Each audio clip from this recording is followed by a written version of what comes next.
ناڕەزایی و خۆپیشاندانەکانی ڕۆژهەڵاتی کوردستان و ئێران دژی گیان لە دەستدانی ژینە ئەمینی و ڕەوشی وڵاتەکە 5 مانگی تێپەڕاند.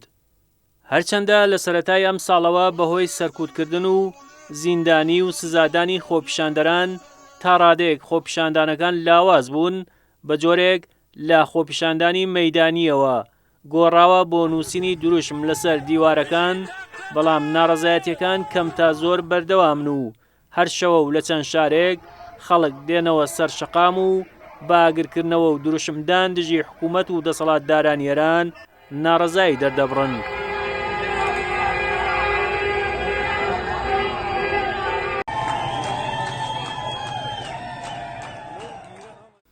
سێنزەی نۆی 2022 ژینە ئەمینی کچە کوردێکی شاری سەقزی سەر بە پارێزگای سنە لە میترۆی حەقانی تارانی پایتەخت لەلایەن پۆلیسی ئەخلاقی شارەکە بە بیانووی ڕەچاونەکردنی ڕێنمایەکانی باڵاپۆشی دەستگیر کرا و 3 ڕۆژ دواتر بە شێوەیەکی گوماناوی لە نەخۆشخانە گیانی لەدەستدا.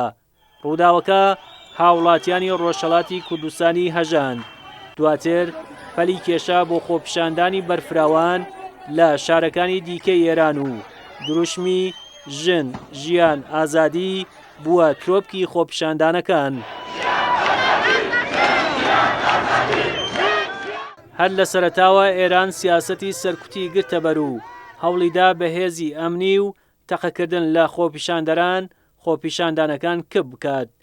ئامارێکی ڕەسمی ورد سەبارەت بە ژمارەی قوربانیان لەبەردەستان نییە، بەڵام بەپێی راپۆرتی ڕێکخراوەکانی مافی مرۆڤ تا ئێستا نزیکەی 500 خۆپیشاندەر کوژراون و بە هەزاران خۆپیشاندەریش بریندار بوون. زۆربەی قوربانیەکانیش لە شارەکانی ڕۆژهەڵاتی کوردستان و پارێزگای سیستان و بەلوچستانن.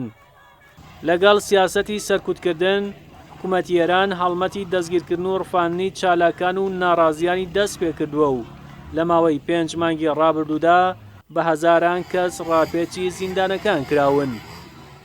ئەگەرچی لە ساڵیادی شۆڕشی ئیسلامی ئێران و بە بڕیاری عەلی خامنەیی ڕێبەری وڵاتەکە لێخۆشبوون بۆ بەشێک لە خۆپیشاندەران دەرچوو ئازادکران، بەڵام هێشتا بەشێکی بەرچاویان لە کونجی زینداندان و چارەنووسیان بە نادیاری ماوەتەوە.